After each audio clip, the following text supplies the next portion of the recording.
Ukrainian forces had most recently surrounded the city of Kremen in the Luhan region with thousands of infantry soldiers and dozens of battle tanks. The Russian troops could not resist the attacks of the Ukrainian army against this in Solomon, although they formed solid defensive fortifications. As a result, the Russians suffered heavy casualties with the attacks of the Ukrainian armed forces in. In addition, the Russia attacks by the Ukrainians, which started in Crimea, has begun to spread towards the northwestern part of the Luhan region today. Ukrainian forces also made serious preparations on the Stado front line in order to cut off the military logistics routes of the Russians. Ukrainian preparations seriously increased the tension in the Luhan region. On the other hand, the Ukrainian armed forces actively continued preparations for attacks, not only in Ta, but also in other front lines in Luhan. On the other hand, the Russians took action yesterday for tactical gains in the city of Koans in the Luhan region. Currently, the occupation forces are constantly attempting attacks to reach much deeper into the city. To this end, Russian forces are conducting offensives in the SNS-Kek region. The aim of the Russian army here is to cut off Ko's connection from the So and strengthen the attacks by Sinis KK.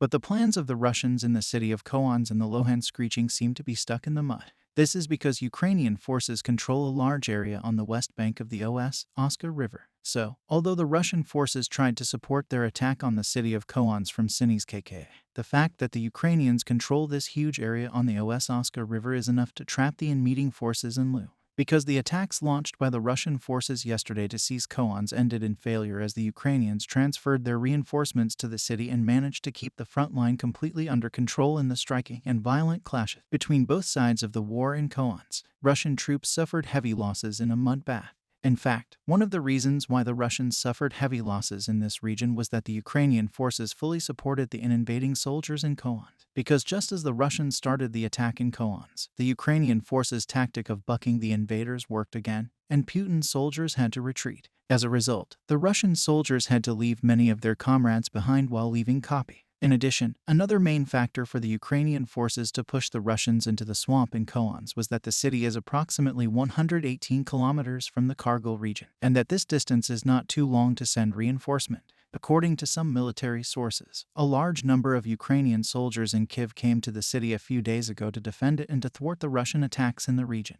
The Ukrainian forces, who later reached this front from Kiev, formed a support force for their comrades in Kopans to support the Russians.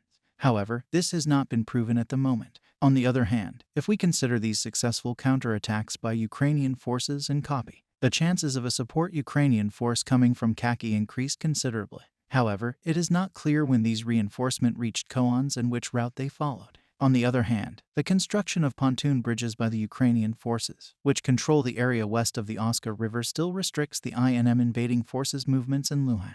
The reason for this is thought to be that the Ukrainians dominate the key strategic area, and the movement of the Russians in and around Koans is restricted for this reason. On the Russian side, a counterattack is expected before, or on February 24th, the anniversary of the war. Despite Ukrainian control of this area, a large part of the intelligence sources provide data that the Russians will first carry out a fake attack on the city of Kok. In this case, the Russians can reactivate the Ukrainian troops on the western side of the Oska River first by conducting fake attacks on the city as a. For this reason, Ukrainians need to pay a lot of attention to these dates. There is no forgiveness for any mistake to be made in this period when the tension of the war is at its peak. Therefore, with the Russians mobilizing the Ukrainians in the western part of the Oska River with fake attacks, this area may be vulnerable and the Russians may focus directly on Oska by confusing them. That's how chaotic the situation in the Luhan region is. But if the Ukrainian army takes all defensive measures and takes action in a controlled manner before the anniversary of the war, it seems that the Russian forces will not easily succeed in either Oska or SK. The situation in Kremen is also very important in order to seize dominance in the Luhan region. The latest situation here shows that the current frontline clashes are getting pretty. On the criminal front line, both sides of the war are currently fighting in forested areas at a distance of about 150 meters. With the shortening of the distance of the attacks and operations, the number of casualties increases considerably. The Russians started to act more carefully in Karen in order not to get their share from these heavy losses. Because with the front clashes falling to almost 150 meters, the fact that both sides are caught in a raid operation can instantly change the course of this front line. At the moment, Kiev's advantage continues on most of the front lines in Ukraine. If the Ukrainians maintain this advantage until the spring, even greater games will await Zelensky's soldier. On the other hand, the predictions, comments, and intelligence data about the war began to occupy the agenda before February 24th. Much ink has been spilled on Russian military failure, and there are real examples to highlight. At the same time, the perseverance of the Ukrainian armed forces and their achievements on the battlefield, and the many real examples to cite form the basis for the forecasts and intelligence information we talk about. Also, the net result in the Western media was a clear impression that Ukraine will ultimately prevail. However, a measured and balanced assessment of the war reveals that the situation is far more dangerous for Kiev than is commonly. However, given the recent statements by Chief of Staff, U.S. General Mark Milley, it is normal for many to think that a Ukrainian victory is inevitable because the other day the U.S. general stated that Russia had already lost the war. When Putin ordered his forces to illegally invade Ukraine on February 24th last year, many that Russia's superior firepower, ease of reported military modernization, and greater strength would defeat the UAF in a matter of months or even. But having spent 8 years building defensive positions and perfecting strategies designed to inflict high casualties on a Russian invasion, the Ukrainian military has proven fierce and determined to fight effectively from multilayered defensive positions. What few predicted was that in the decade before the outbreak of war, Russian modernization and military reform was mostly a sham, hiding a tactically and operationally incompetent force, even from its top leaders, including. So the Russians had assembled the Potemkin army that looked good on the outside, but was rotten inside. This decay was evident in the first rounds of the war on a tactical level. In the course of time, however, the corruption of the Russian military became fully manifested when Ukraine launched 2 successful counterattacks, one in Kharkiv province and the other in Kherson on February 24th. What the Russian army, which has entered a period of complete collapse, will do against the Ukrainian forces is eagerly awaited. Next news. Also, at this time, the center of offensives has begun to gradually shift east from the Donbas region to Ukraine's southern front lines. As we all know, in this region is the Crimean Peninsula, which is described as the heart of the war. What kind of surprise attacks await us in this war on February 20th?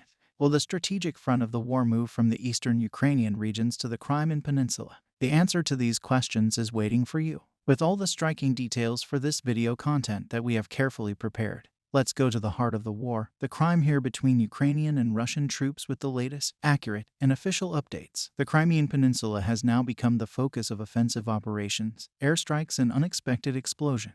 The unmanned aerial vehicle attacks carried out by the Ukrainian army on the peninsula this week caused tensions to reach their peak. If you remember, a few days ago, Ukrainian forces attacked Sanoy with a total of 12 unmanned aerial vehicles in the city, which was captured by the Ukrainian U. The army, the air defense systems of the Russian army went into alarm. According to Russian ministry correspondent Romanov, these airstrikes of the Ukrainian forces were carried out from the Nikolai region. After the attacks in Toko, in Crimea, Ukrainian forces continued to blockade the peninsula without interruption.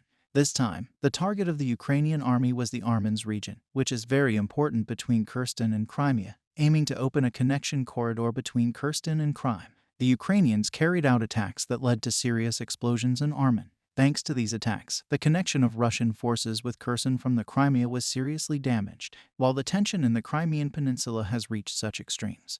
The news of the big offensive that the Ukrainian forces are planning to organize on the peninsula in the very near future has normally taken a heavy toll on the agenda at this critical time when the possibility of a major attack by the Ukrainian forces on Crimea increased. A striking offensive operation was carried out on the peninsula end yesterday after an American RQ-4 Global Hawk strategic drone and the British RC-135W military reconnaissance aircraft made reconnaissance of the coast of Crimea here the previous. This morning, the territory of Sevastopol was subjected to a massive attack by drones. Airborne repelling of the attack is currently underway by the Russian army. At the same time, as a result of the attack, most Russian ships were prevented from passing through the Crimea. The residents of Crimea experienced great panic as the Russian ships were prevented from passing through. It was also stated that at the moment, transportation in Crimea is carried out only by buses. After these attacks, the Russian forces on the peninsula desperately started to increase their defensive measures. But Crimea has been attacked by Ukraine about 5 times this week. Ukraine literally blockaded the Crimean Peninsula with its army. In fact, all the attacks carried out this week were an indication that the Ukrainian army was planning a massive attack on Crimea here. But until now, there has been no clear opinion on how the Ukrainians will carry out this great offensive. In fact, this Ukrainian plan concerning the peninsula was gradually revealed with the attacks in Arman.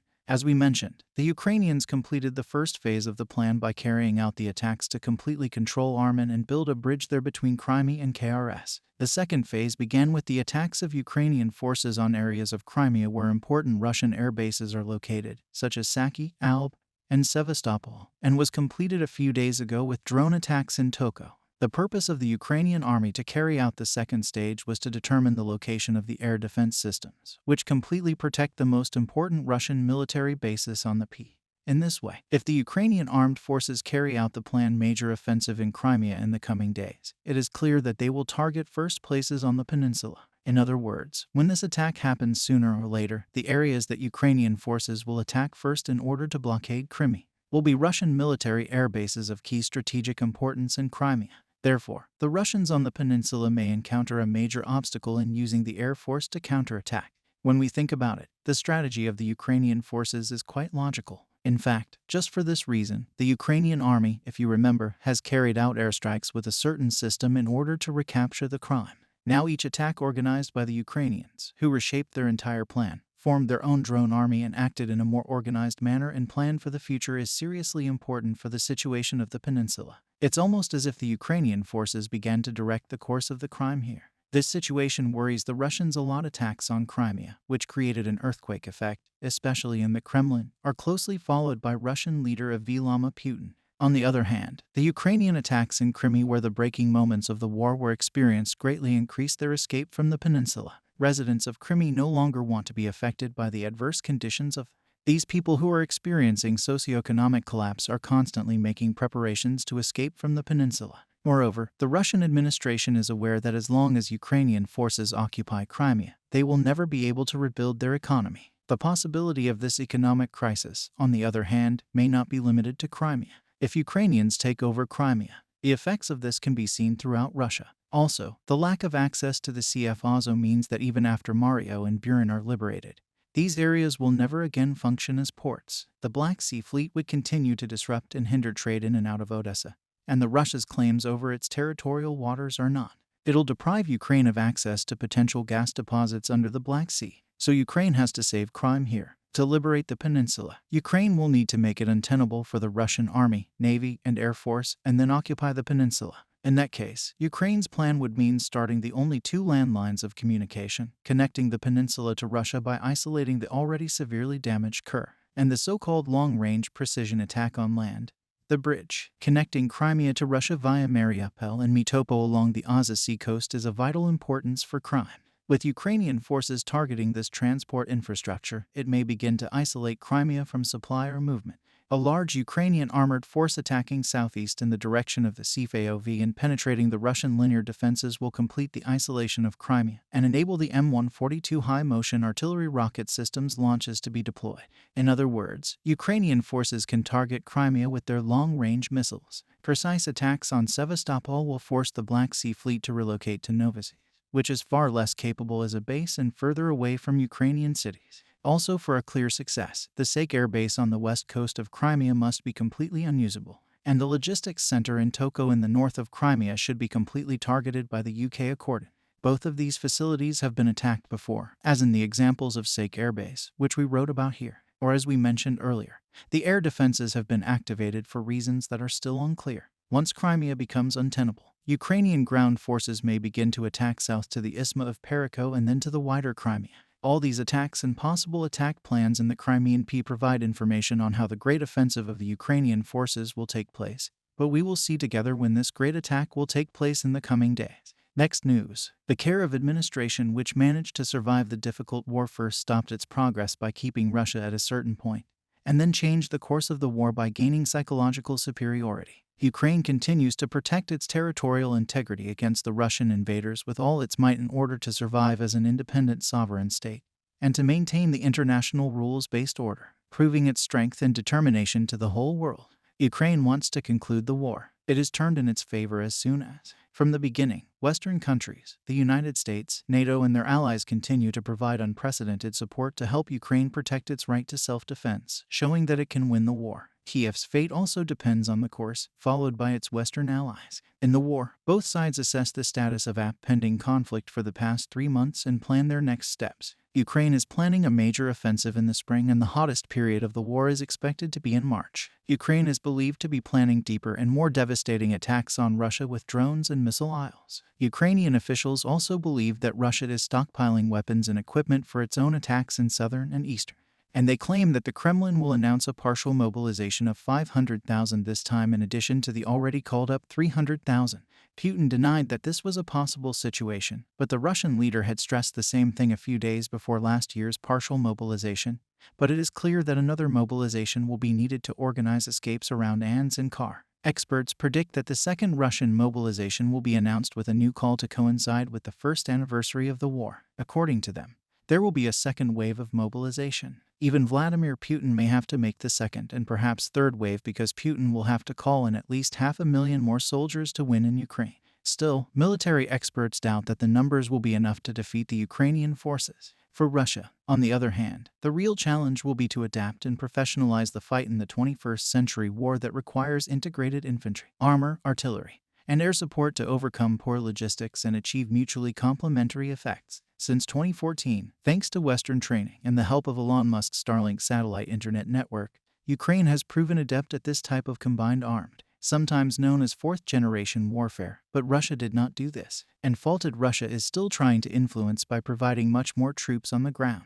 On the other hand, Ukraine continues to target Russia's weak logistics. An unidentified group affiliated with the Ukrainian Army or Special Services attacked the railway control system in the Luhansk region. According to the Ukrainian media, special control cabinets were attacked in the residential. According to Ukrainian information sources, special equipment for automatic control of the railway was damaged by arson on the section of the SHSHSH Chazha and Starobek railway in the Shish Chazha region. It is not known how serious the damage was, but it was almost certain that if the arson was orchestrated and sabotaged by one of the local residents, he could face extremely serious criminal liability. So far, there has been no official statement from the authorities at the Luhansk People's Republic about the attack on the railway control. But even if the equipment is damaged, it may take several days to replace it.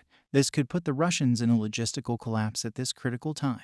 In the new year, 2023, this is at least the sixth case of destruction of signaling units, centralization and sabotage on the railway in different regions of Russia. And this leads to many violations in the action program of the Russian military ranks. In the past year, about 40 cases of this type were, as well as cases of destruction of railway transformers and locomotives. A significant activation of the rail insurgents in Russia took place after the Putin regime declared partial mobilization. On the other hand, according to the latest information, the Ukrainian armed forces repelled the Russian attacks near 16 settlements. In the latest operational update of the General Staff of the Armed Forces of Ukraine, it was reported that the units of the Ukrainian Defense Forces repulsed the attacks of Russian invaders in the settlements of High Kik and Kik in the Khan region, as well as the regions of Stma Kykersina Degrava, and in the Luhansk region, as well as in the regions of Paris, Koka, BMO, and Iki. It was recorded that the Russian invaders launched 41 missiles, various types throughout the territory of Ukraine. In particular, 5 modified S-300 anti-aircraft missiles targeted Kharkiv.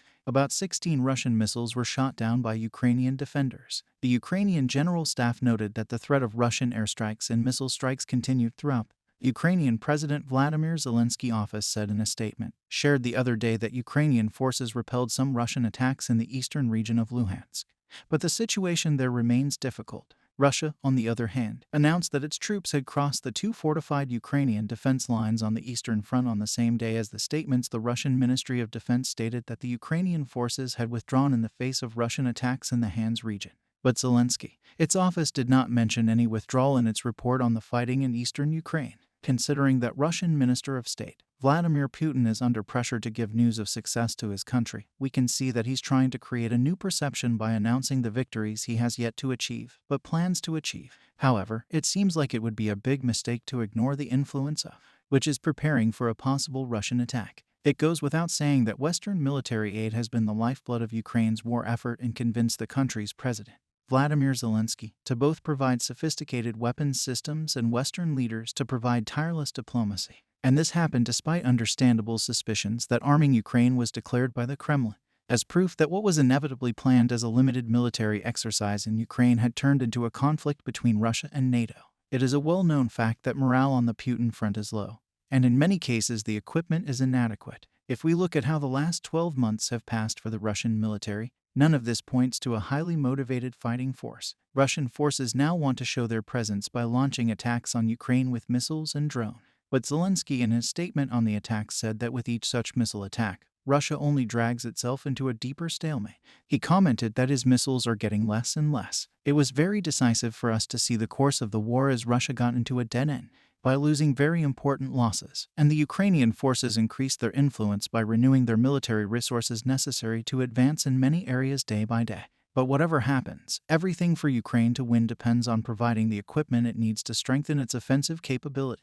The thought that the support of the West and the USA, which Russia always saw as a possibility, could end one day was only a consolation for Moscow. However, there is a fact that Russia's losses in Ukraine are increasing day by. From February the 24th, 2022 to date, the Ukrainian Defense Forces have eliminated about 150,000 Russian invaders in the past day alone. We can say that this shows how Russia's dream of Ukraine turned into a nightmare. Other news: the answer to all questions is waiting for you, with all its striking details for this video content that we have carefully prepared. Let's dive into what happened in between Ukrainian and Russian troops with the latest, accurate and official updates. You know that Ukraine's eastern front lines are currently the scene of the biggest and most violent clashes. The center of these fierce clashes is, as you might guess, the city of BMU in the Dunt region. This city has suffered perhaps thousands of attacks since the beginning of BMU, where both sides of the war spent a record 10,000 rounds a day, is still on fire right now. As the black smoke in the sky of the city descends on the Ukrainian and Russian troops in a pessimistic manner, the true face of the war is revealed. The clashes, which started this week with the attempt of the Russians to besiege BMU from the north, continued with the counterattacks of the Ukrainian forces yesterday in the settlement of Paris-Koka in the north of. Russian forces wanted to encircle the Ukrainians from behind. However, the Ukrainian soldiers in this area made a tactical retreat and advanced towards BMO by Krasnodar. In the face of this situation, the Russian army shared photos showing that they had captured Paris-Koka. But Ukraine's ingenious war tactic began with leaving Paris-Koka. After the troops of the Ukrainian armed forces left this city, they gained time to gather, strengthen Bakhmut against the complacency of the Russians. Today, however, the situation faced is unique since the beginning of because while Ukrainian forces arrived in BMU from Paris-Koka, other Ukrainian soldiers were already flocking to Bakhmut from the eastern fronts. Today, the Ukrainian army rewrote history and gathered most of its soldiers around BMU. In this city, the fortress of the war, a record number of Ukrainian soldiers stood ready to attack to force the gates of BMU. The Ukrainian army deployed forces equivalent to 90 battalions in and around the city to keep Bakhmut under there. Ukraine has virtually blockaded this city. We are talking about a group of 50,000 people. This number is equivalent to the national armies of a number of countries, for example, Cuba, Uzbekistan, and Belarus. This information belongs to Ij Pergo, founder of Wagner PMC. According to Persian, from 45 to 50,000 people participate in the battles of BMO by the armed forces of Ukraine. The current battles for this city paralyzed the Russian army. In fact, so many clashes forced Kiev to concentrate its biggest forces in this region. But the fact that 50,000 Ukrainian soldiers are in Bakhmut has made the Russians very nervous at the moment. In addition, the explanation of this situation by Progo, the leader of the Wagner group, is much more. The figures voiced by Progo correspond to the maximum figures previously indicated by Russian military sources and the armed forces of Ukraine. On the other hand, despite the Ukrainian forces amassing a record number of troops, the Wagner leader urged Bakhmut to declare that Bakhmut would not be captured until the next few months. Persian's statement was almost nothing but acknowledgement of defeat for the Russians because the concentration of Wagner mercenaries on the back front means this mercenary group represents the Russians taking a much more active role in the clashes in this region. After all, Persian's acceptance of the supremacy of Ukraine in this city directly means that the Russians do not have a say. In addition, the betrayal of the Russian generals made the situation on this front line very difficult. Withdrawals, defeats, the blowing up of Russian tanks. All this has affected the Russian generals who did not believe in war and accepted the obvious superiority of Ukrainian forces. Just like the Wagner Pergo changed the situation on the front lines in BMO and around this city. Let us recall the offensive operation in Olyr in which the Russians lost 31 tanks after this striking attack. Some of the top Russian generals in operational command in the war fell into a collapse in morale and motivation after the scandal in Fata. This situation was also reflected in the occupation forces at the. In other words, what happened in Vlada directly affected the Russian soldiers on the backed front line. For this reason, the Russians were quite ineffective in the last mutual attacks and backed Russian commanders who were in this city and were actively working on the fronts.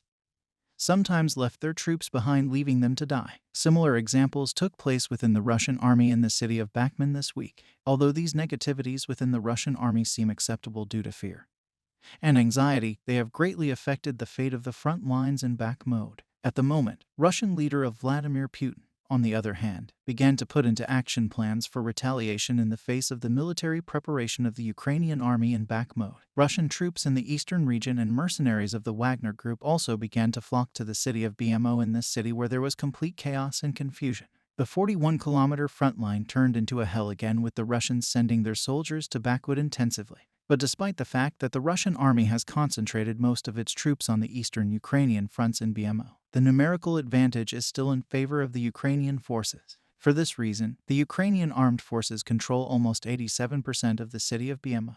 Russia's only source of consolation for BMO and its environs at the moment was to besiege Paris Koka. But striking details: if this situation emerged, as we told you in the video, yes, the Ukrainians had withdrawn from Paris Koka to avoid being besieged by the Russians. However, the Ukrainian forces, which acted simultaneously in both the north and south of Bakhmut, attacked the Russian troops in the south of the city and gained a serious control area. The Ukrainians' gains in the south were actually a compensation for the retreat from Paris Korvika, but the Ukrainians were not satisfied with this and sent their troops close to Paris VCA to expel the Russian soldiers stationed in this city. In particular, the power of the Russians who received reinforcement from Kra in this region had doubled. But the Ukrainian army's deployment of a record number of soldiers in Bakhmut was enough to upset the balance, because the Russians were afraid that the Ukrainian forces would suddenly gain full dominance in BMU and completely expel the Russian soldiers in this city. The Russians were quite right in this concern. As we all know, the course of the war will suddenly turn largely in favor of the Ukrainians if the Ukrainians seize Bakhmut, the other remaining territories.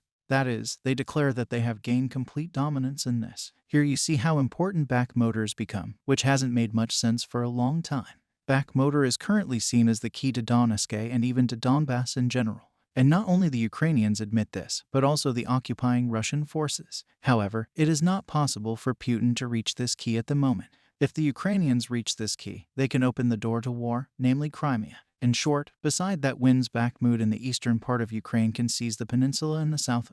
While this may seem illogical, it is unfortunately true. This is because both Russia and Ukraine spend most of their military ammunition in the city of BMU. When we look at it, the Russians spent almost half of their ammunition reserves in BMU. Likewise, the Ukrainian forces spent a large part of their ammunition to stop the Russians in BMU and to carry out counterattacks in this city. However, it is very difficult to talk about a clear situation in this critical city, and it seems that the steps to be taken by both sides of the war before the spring period will determine the change. Of course, in the coming days, we will see together what will happen in BK, the stronghold of the war.